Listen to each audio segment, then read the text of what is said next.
Okay, grade 9s, I just wanted to go over a few of these questions with you to make sure you knew how to use the charts. So first I'm going to go over our water quality invertebrate chart. So what you need to be focusing on in this chart is the bottom of each of the columns. So there are six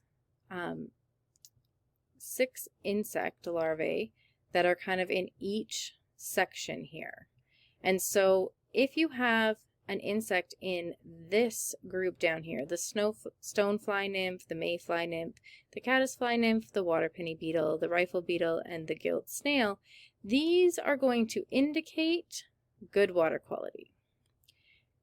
If you have a dragonfly nymph, a damselfly nymph, a cranefly nymph, a clam or mussel, sowbug, or crayfish, they are going to indicate our moderate water quality. And because you see these 6 happening in all of them, they mean they can live in any water quality. So they don't really tell us anything other than poor water quality if that's all we see in our water sample. Now, if you see one of these from the poor water quality, one from the moderate water quality, and one from the good water quality, you'd still say you have good water quality, because without good water quality, these over here would all die. So you're kind of looking for your top invertebrate, the one that will have live in the most tolerant conditions. So you're going to look up here and you're going to be like, okay, do I have any of these 6? Yes, then it's good water quality. If I don't have any of those 6, but I have one of these 6, then it's moderate quality. And if I don't have any of these and I don't have any of these, then it must be poor water quality. So the first question says, if a water sample contains mayflies, so our mayfly is here, which is a good water quality. Crayfish, which is here in our moderate quality, and leeches, which is here. But all of those are also in the good water quality. So we would say we have good quality water because all of those organisms live in good water quality. Then, if you go to the next question, it's talking about a sample that has black fly larvae, midge larvae, and aquatic worms. Well, all of those are in these bottom 6 that exist in all of the types of water qualities, but they don't have anything to indicate moderate. They don't have anything to indicate good. So we are going to give that as a poor water quality sample. Okay, when we're doing parts per million to parts per billion, if you have 1 part per million is going to equal to 1,000 parts per billion. So there's a couple of ways that you can do this, and it does have on the sheet an expression where you have a million and a billion and you cross multiply and divide. So the example that they give on the sheet is that you have 2 parts per million and we want to know how many parts per billion that is. So they're saying 2 over a million is equal to how many over a billion.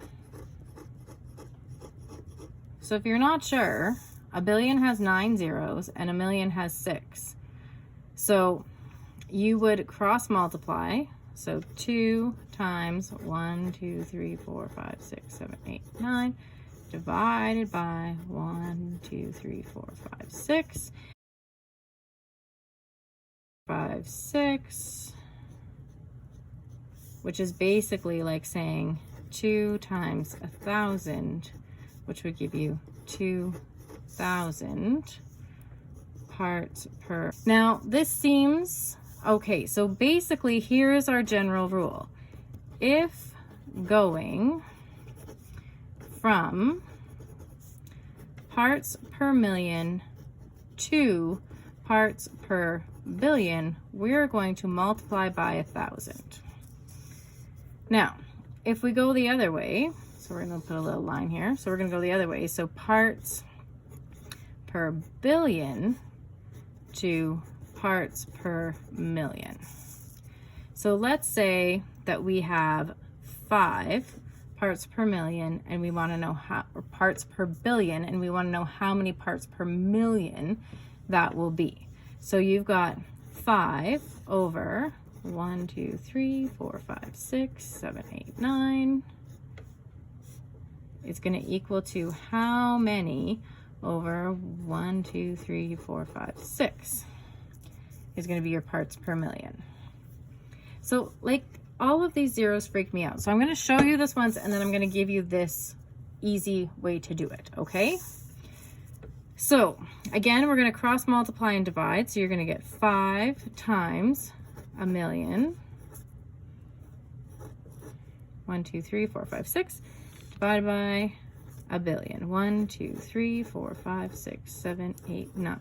So that's 9 zeros there. So we're going to cancel these out. 1, 2, 3, 4, 5, 6. So this is like saying 5 times 1 divided by a million. So this is basically like saying 5 divided by 1,000, which is going to equal to 0.005 parts per million.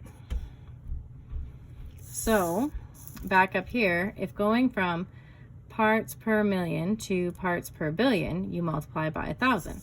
But if we're going parts per billion to parts per million, we're going to divide by 1,000. So you can also think of this as moving your decimal 1, 2, 3 steps this way, and here you're going to move it 1, 2, 3 steps that way.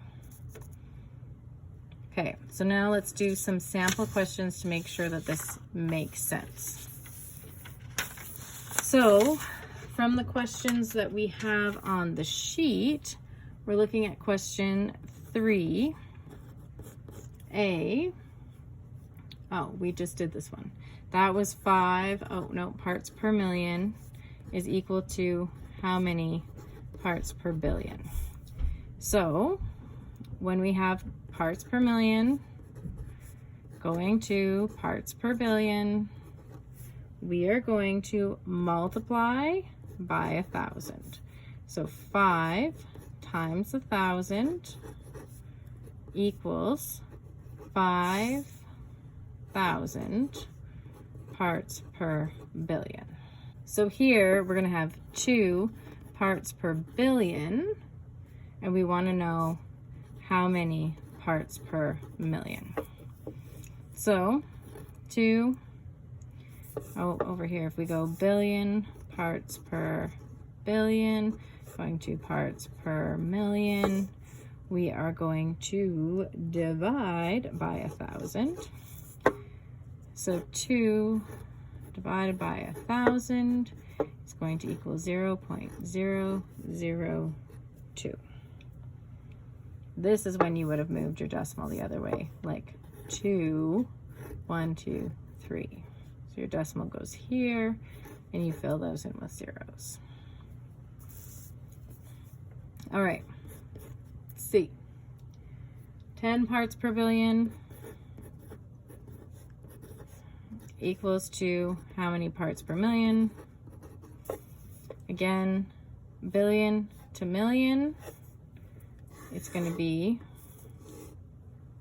dividing by 1,000. So 10 divided by 1,000,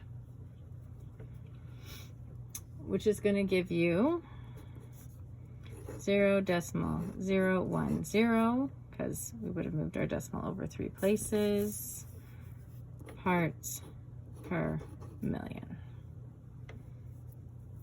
And last but not least is D, and we have 1,200 parts per million is equal to how many parts per billion?